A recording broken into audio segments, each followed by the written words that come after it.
Yo,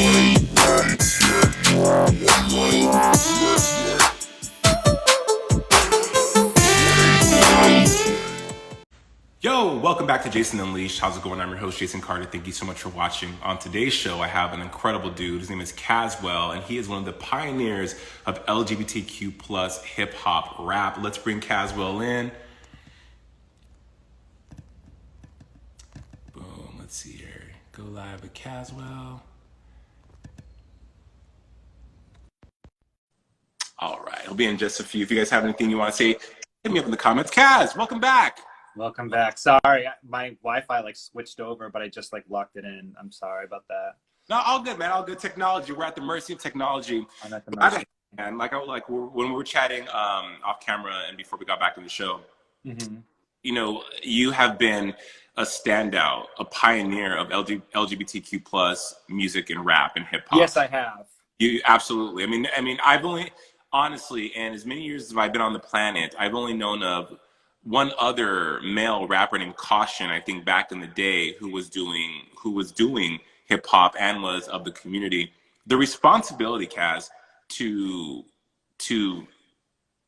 tell our stories and to make sure we are highlighted positively. Do you feel like that's something that you have to embrace? First of all, I remember Caution, and he was signed to the Baby Fat label from Kimora Lee Simmons. I remember that. Do I have a responsibility for? I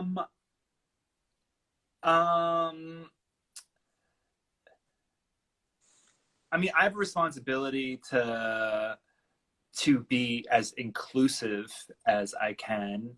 And I feel more of a responsibility probably the past 4 or 5 years to the trans community and making sure that gay white men understand the epidemic with trans women of color being murdered, and making that just as important, solving the problem to that being just as important to gay marriage. Right. So I feel that sense of responsibility with what I do in my videos, but I do find it responsibility to be as inclusive as possible. And I feel that more and more the more I do it. Let's talk about that, because we know you're very close. One of your best friends is Peppermint. We love Peppermint. I remember talking to you at a drag con. I think it was 2018, and I had Peppermint was season 10 of Drag Race. Yes, 9. Season 9. And I remember, God, I've been on that show for so long, I should know better. Sorry, forgive me, audience, forgive me. But I had asked you, who you're rooting for, and you're like Peppermint for life, and you bring up trans women of color. Let's talk about that relationship, because this is someone who's so important in your life, and the conversation around, the deaths of trans women of color, especially in 2019, and how it goes unnoticed, undocumented. People turn a blind eye. What are those conversations you have with Peppermint? Well, we talk about it. We talked about it recently. I think that the most recent conversation that we had about it was that we wish that that trans women of color were getting as much of a spotlight from the people that support Black Lives Matter and the people that bring attention to the unarmed Black men getting killed by cops. And we think that they should be in the same category, as opposed to, well, what was he doing wearing a dress? Basically shade room comments. So we talk about that a lot. Is pretty much it. And I mean, I think change doesn't happen until everyone gets involved, and that's why I think that the first step is getting straight people to be involved in helping not only obviously preventing trans women and trans women of color specifically from getting murdered anymore, but also having them be seen as part of Black Lives Matter movement. Yeah. So so I mean, that's kind of like where the conversations go when it comes to that.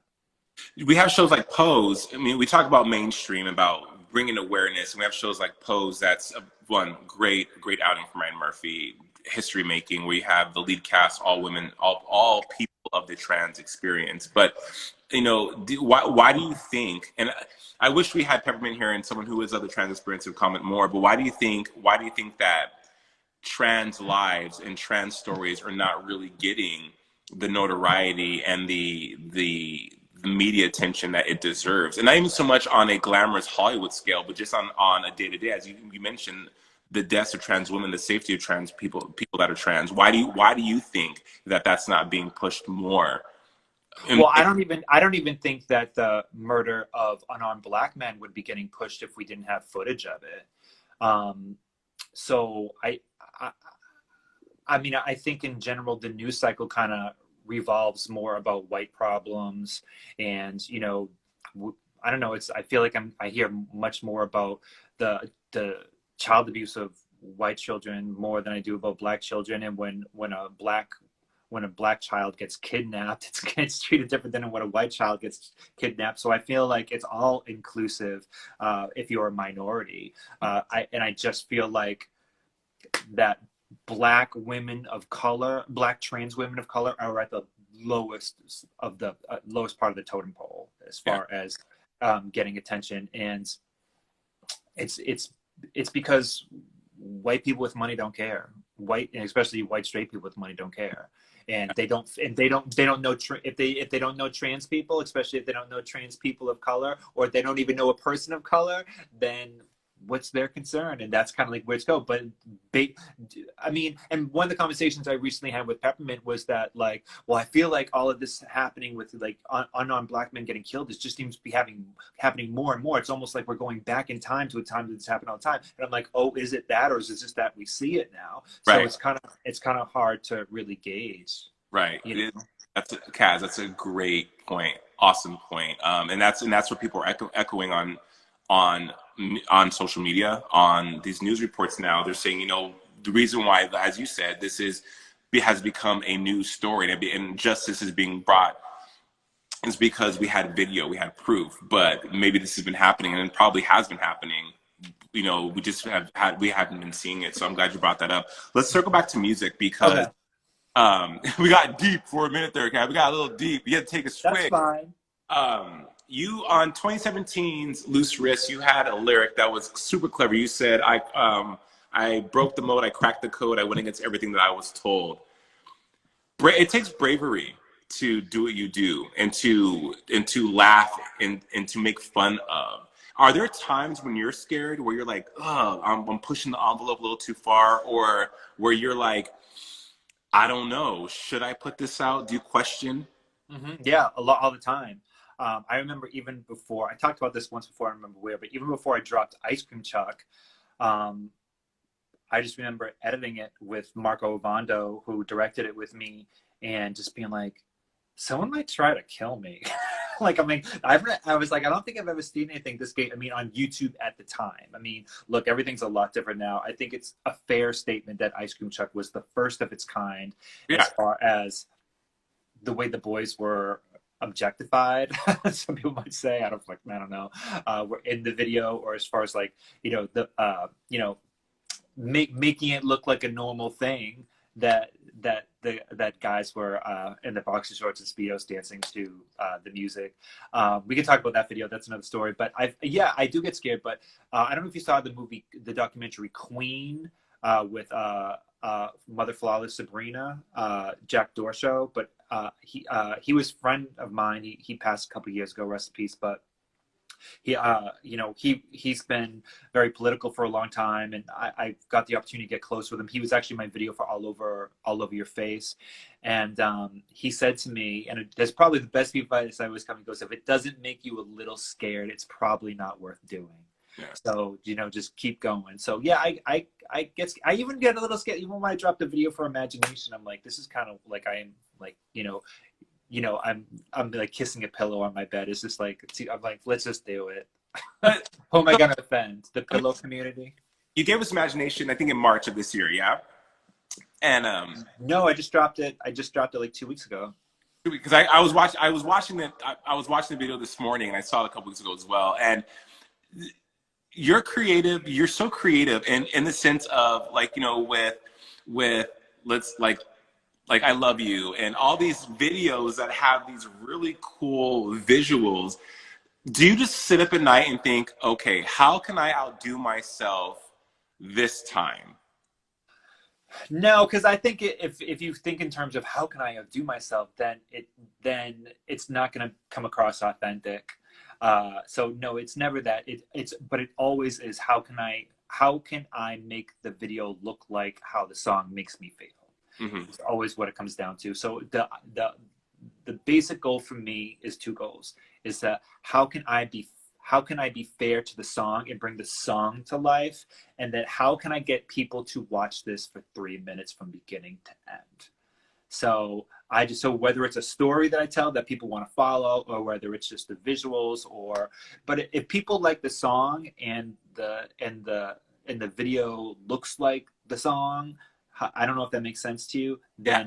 Then and so I think the last two videos I did with Brad Hammer, and I'll tell you, for I Love You, like typically when you make a video, I think a lot of people are like, hey, these are my three looks, these Hmm. are my three backgrounds, this is my dance routine, edit it together. And what I kind of with this video, I sat down with him, and I think the first 30 minutes he didn't even say anything when he was there with his assistant. You can ask him, like, I told him I knew exactly what shot I wanted. It was one of the first times I knew exactly what shot I wanted for every video, and I wanted to be like an 80s video, how it was like story, and I was like, you remember when Billy Joel and Uptown Girl, like he took this part, I want that. I remember when Bjork did this, I want something like that, and when the camera swings, I want that, and then this is from Grease Lightning, so I had all the vision board and what I want to take to. So and this is why I can't be in a relationship, because I'm just obsessed with my work. Like I can't hear about your problems with your mother when I'm trying to decide what socks the Go-Go Boys are wearing. You know what I mean? I feel that. But you know, that obsession with your work definitely comes through in your work. And in the song I Love You, you said that was a love letter to yourself and that you were into finding out how to love yourself more in self-care. I take it you're a sensitive guy, Kaz. I think Oh that yeah, I'm a cancer. that beyond the rough, braggadocious exterior, you're this softy. What is something about you that people would be surprised to know as far as like your personality? Because we've gotten a lot of different shades of Caswell, but we haven't gotten them all.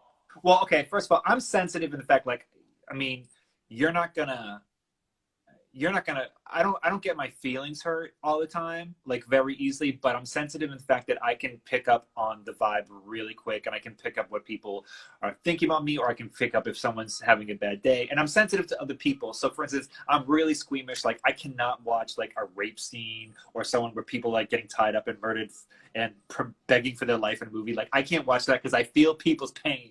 Like I do.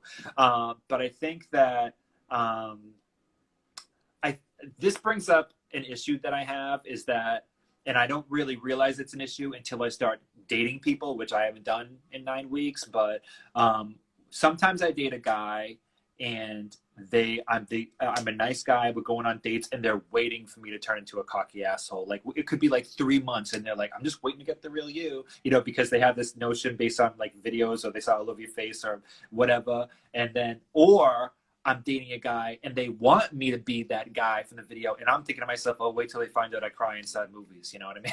And I'm going to be a disappointment.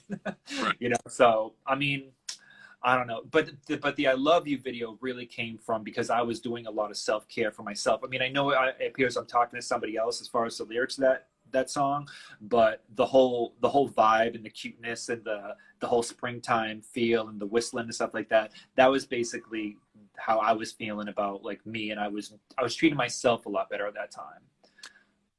Was there a reason why? I mean, of course, there's never ever a reason why you shouldn't practice self care and you shouldn't love yourself. But if the song "I Love You" was about loving yourself more and being kind to yourself more, what was the reason why you weren't? Like, were you going through something? Was it, you Well, know?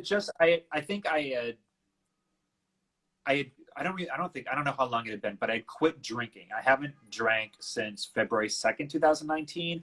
And I didn't really quit drinking because, um, and I hope this doesn't like spin the wheels of anyone with suffering from alcoholism, but I don't consider myself an alcoholic. I'm not one of these people. I don't really drink past 3 or 4 drinks. I don't really enjoy being drunk, but alcohol had really infiltrated into my life a lot because I'm working in the clubs and I would drink if I was DJing or if I'd go to parties. And I just feel like alcohol was the beginning of me making a bunch of bad decisions, and whether or not I was hanging out with the wrong people, or people didn't care about me, or I'm eating 3 slices of pizza after the club is closed, or just such a variety of reasons it wasn't doing me any favors. And at the same time, I was really inspired by my friends in the club world that either promoted or DJ'd or had music careers that had quit drinking, and then I saw them flourish. And I feel like, based on like the bad decisions I make, and a big part of that came from alcohol, my whole career has always felt like 2 steps forward, 1 step back, or 3 steps forward and 1 step back. And this and that, like, it just seemed to be moving at a glacial pace for me, because because if I wasn't fucked up, I was recuperating from it a lot of the time. Like on the weekends is a lot of time than when I do my work. So I feel like, if you're really, really, really going to make it, you have to give it everything, and you have to be focused like a laser beam. And no matter if you can, convince yourself you're focused, I don't agree that you are as focused as when you're sober. And I hope this doesn't, I don't know. I don't want to offend anybody that's dealing with addiction, but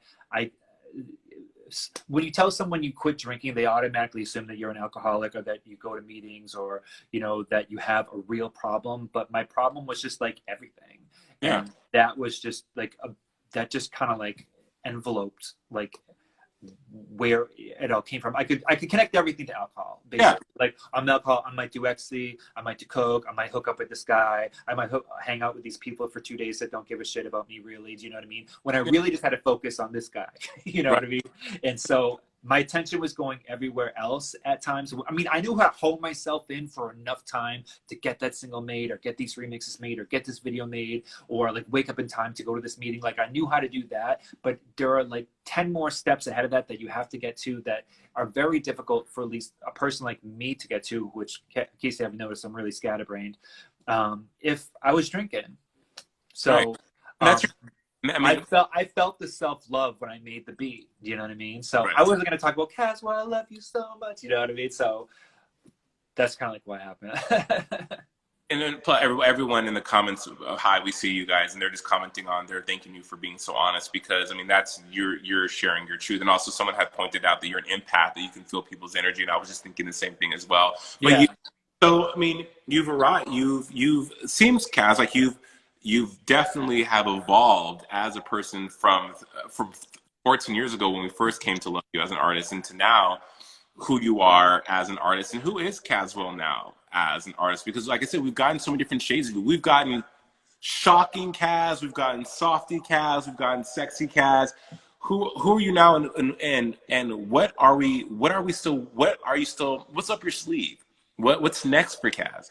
Besides I don't know who the fuck I am. Like, I mean, that's part of the journey, right? Like, there's many, many components, and, and that's like, I don't even know. There's so many directions I could go into about this, but I'm a complex individual like you and everybody else. And, and I think it comes across in my songs, because, there are some songs that I do that sound like they took 3 minutes to write, and maybe they did.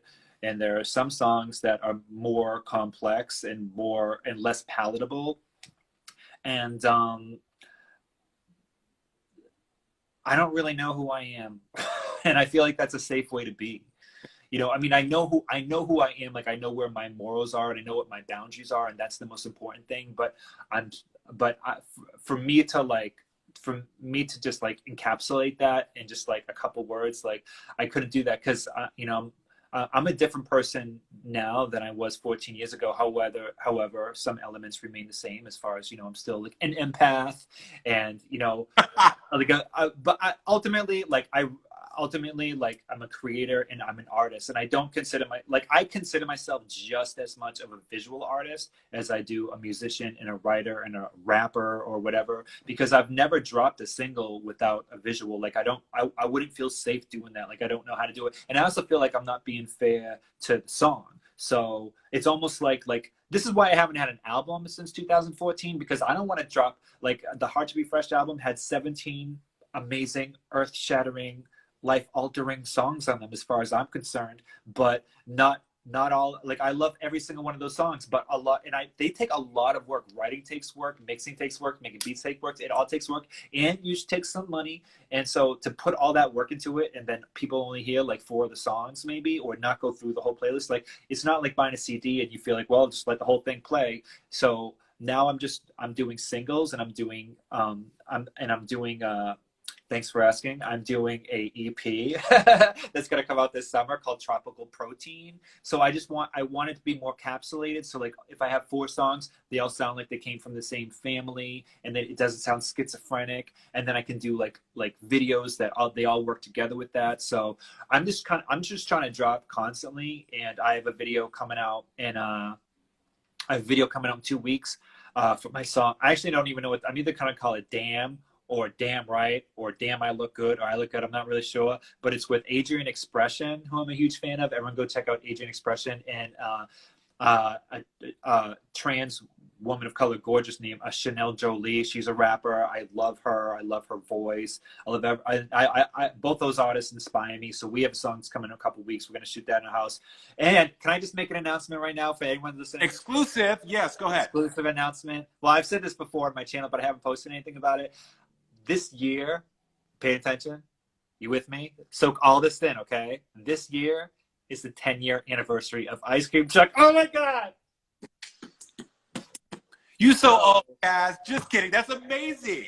So what I'm doing is I'm working on a remix with Juan Valor. I'm re-recording it. I'm doing a 2020 Ice Cream Truck, and get ready.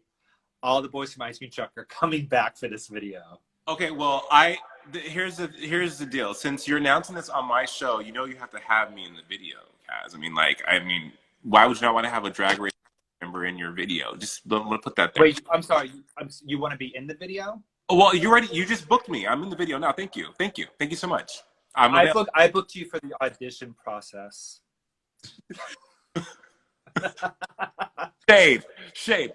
You mentioned ice cream. Congratulations, 10-year anniversary. Looking back on your career, though, is there a moment, Cazwell, where you're just like, damn, I did that? That even now you're proud of everything you've done, but something that just sticks out as like, that shit was hot.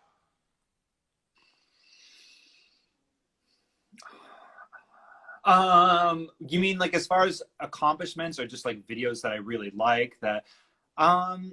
Anything in your career, because you've done a lot, man. You've done a lot, but nothing's ever definitive, right? But people have moments, and you're gonna create more moments. But up to now, that you look back and think like, that piece of work, that song, that album, that video, whatever it was. Well, I mean, I have some favorites. And that was like, oh yeah. And then that moment was like, oh yeah, like I'm really good at what I do. Like I'm good at this. Like I was like, okay, like I got this. Like Loose Wrist was that for me. Get My Money Back. The video for Get My Money Back was so difficult for me at that time. And it was such a labor of love that I'm like, okay, like there are just these milestones like, okay, if I can do this, like what can I do? What can't I do? You know, so but it's nothing like it's not as if it's because of this superficial thing that happened. Like when you started talking like that, the first thing I thought of was like, you know, me and Amanda got flown when Dior had its men's show. So we got like flown to Paris and did the party for that with Justice. I don't remember them. That was like a big pinnacle as far as like being recognized, especially by the fashion and the art world. Like that meant a lot to me. But what really means more to me is just like, even this video Imagination, like, oh yeah, I shot this myself on quarantine. Like I did it. I did everything myself. Like I didn't have I didn't have camera like guy, or did it myself. I did up the shot list. Bob Bottle, who's one of my first interns, a very good friend of mine, extremely talented. Check him out. He helped me with the post. But it's like, okay, but these are moments for me, and this is why I don't really mind the quarantine, is because I mind aspects of the quarantine, obviously, but as far as like being home and focusing on my work, it's like, oh yeah, it's reminding me like, oh yeah, like I can do this. Like I don't. Everyone needs somebody. No one does anything alone, and I'm not overlooking that. But like oh yeah, like I know how to do this. Yeah. I get nervous. I'm like, oh shit, I gotta learn Photoshop. Oh shit, I gotta do, like, trust me. Like, I get anxiety when I figure I gotta like learn a new technology. Like, I'm no different, but I'm like, okay, like you got this, Cazwell. Like, I've kind of learned in the past year and a half to just be my own best friend, and to just be and to recognize my inner voice telling me I can do things, as opposed to spending my time fighting the other voice on my other shoulder telling me I ain't shit. Right. So it's those moments that are moments of success for me, the personal moments, as opposed to like superficial shit. Yeah. But the superficial shit counts too. It does. Paul calls that devil on your shoulder the saboteur. And you mentioned that you've been busy in quarantine.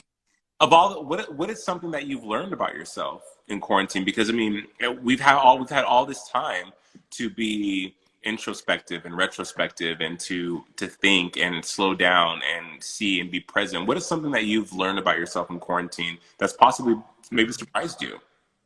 I've definitely learned I have an intense sugar addiction. I've learned that my favorite Pop-Tarts are the blueberry frosted. I've learned that,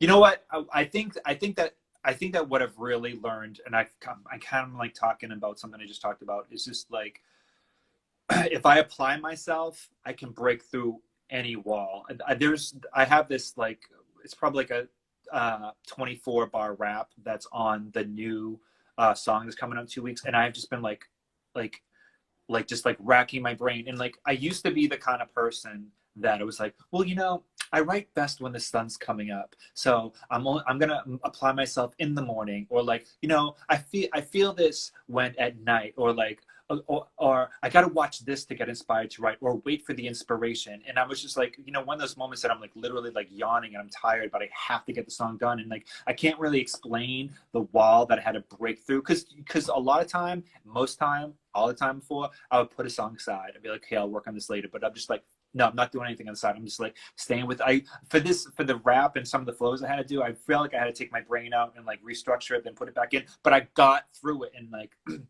you can't necessarily hear it, but I know, like, every time I rap that song, like what I had to do to get there. And it just, look, I'm not comparing myself to who I think is the greatest rapper of all time, Nicki Minaj, but it reminds me of like when she did Monster, and then she sent it to Kanye West, and he was like, no, you got to go deep. He was like, you can go in, and then she did it, and then she was that song for me, for most people. And so it just reminded me that if you don't go all the way there, you're never going to get there. You might get there, but you won't get like there. And I want to go there. Yeah, so I don't know if I answered your question. I know I took a couple left turns just to. You absolutely did. You were able. You 100% answered the question, Kaz. You were able to focus and really break the habit of procrastination, it seems like, and be present and get. Well, I still got a lot of laundry on my floor over there, so I don't know if I'd go that far, but. Well, we'll give you a pass. You brought up Nicki Minaj. Who inspires you, and and what is inspiring you now? Because as music evolves, you evolve as an artist. Who is inspiring you now, and are you still inspired? What inspires me right now are deadlines. So give me a deadline, and money also definitely inspires me.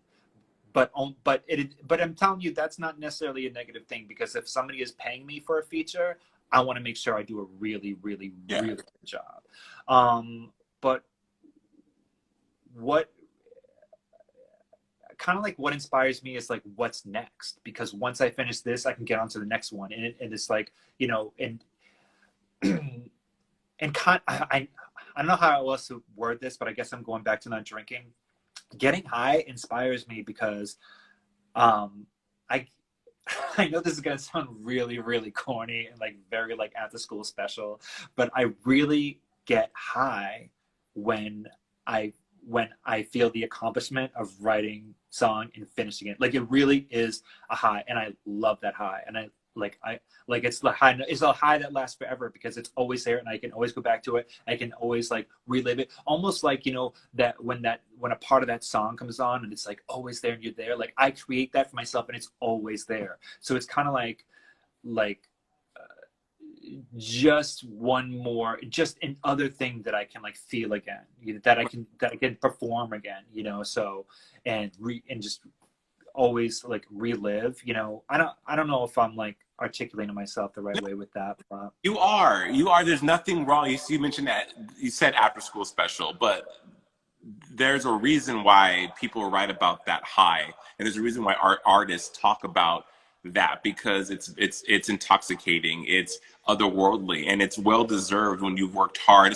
People, Kaz, I don't think people really grasp the depth and the immense feeling and just exertion of yourself mentally when you're creating something, especially when, I mean, in any capacity, in any form. I was a dancer. When you're choreographing a routine, or you're writing bars, or you're coming up with a melody, or you're trying to figure out a song, and grow it and create something new that you haven't done before and evolve with it. That requires so much and takes so much out of you emotionally, physically, and mentally, that when you finally do that and you're happy with it, because as an artist, you're also a perfectionist, right? You want to make sure that what you're putting out is like perfect, that that it's the best work you've ever done. So to have that feeling of accomplishment when you do accomplish what you're setting out to do, Mhm. absolutely you should feel that way, and it should but be mhm. high.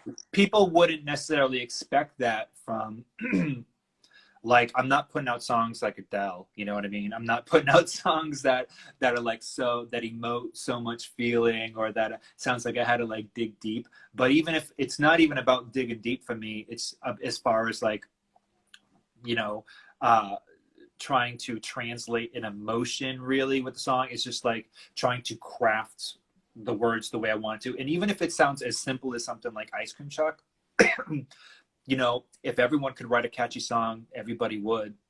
Right. So and Facts. even just being able to okay, here's the reason why, like, even like a simple song, let's say, like, I'll just use Ice Cream Truck as an example because I just said it, is like a perfect example of having to tap into something, is because you have to tap into where you don't care anymore, and you don't give a shit anymore. It's a really good practice to do is if you can write a song but convince yourself you're writing it for somebody else, then you can probably, because then you're not so concerned about how people are gonna react to the song or what they're gonna think about you and stuff like that. Let me just give you a quick story, okay? So when I wrote Ice Cream Chuck, it was for a movie, and it's from the movie the movie Spork Hmm. by J.B. Cooman Jr., who's a friend of mine who directed a couple of my videos. And it's about a hermaphrodite in junior high. And it's a comedy slash musical. And he wanted a song from me that for the movie. And he told me, like, look, don't sweat it too much. Like, this song's only gonna be in the background of the movie for 8 seconds. And I was like really lazy about it, which I can be, and especially drinking contributed to that. And I was with the producer at the time, and I had a Chinese food hangover, and I really didn't work on it. And I was like, why don't you just take like one of my old songs, or here's a song I haven't used that you usually. He goes, no. And he goes, I really want something like super minimal and cute, like maybe get some sounds in there, like a video game or like an ice cream truck. And I was like, all right, well. And I'm like, and I literally didn't care. And I was like, let's just do a song called Ice Cream Chuck. And I was like, grab some cowbells, grab some xylophone sounds, grab some horns, something like that. Like, and my whole mentality was like, no one's gonna hear the song, and if they do, it's gonna be for 8 seconds. No one's gonna know it's me. Nobody's gonna know. No one's gonna buy this on iTunes. There's not gonna be a video. I can just drop this, and no one's gonna understand me. This is a favor for a friend, so let's just do it. And then, like, literally, but and I like songs that happen all at the same time. Like, he was making the beat while I wrote the song.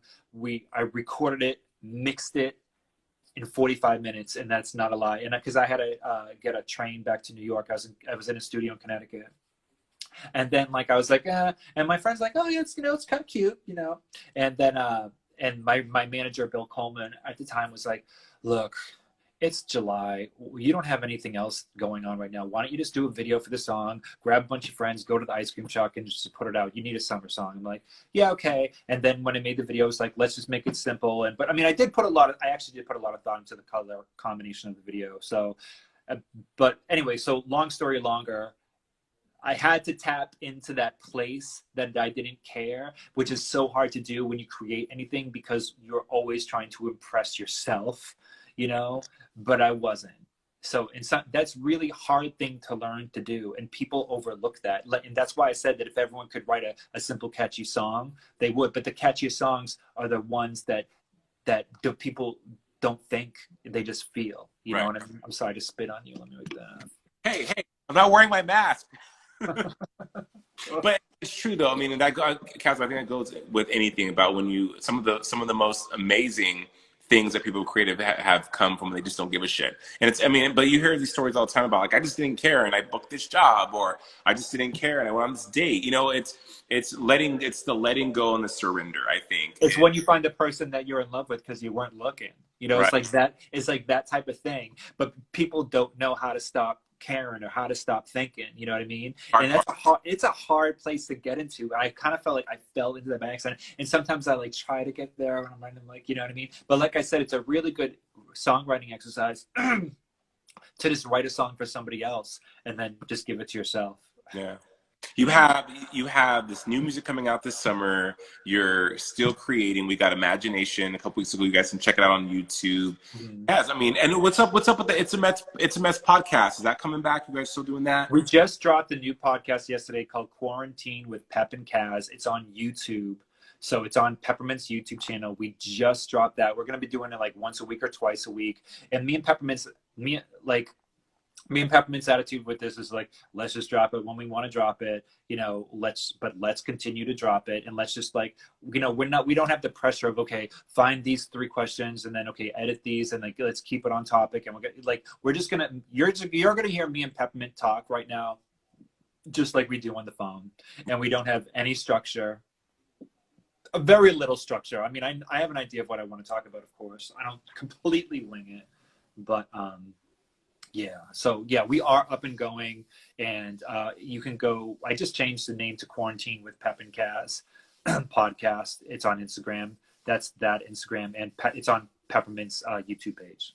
Love it, Cazwell. It has been awesome talking with you today, and just seeing the genesis of some of your best stuff, and the fans have been like into it. Once I was up to Chuy Martinez and a bunch of people watching, they're fans.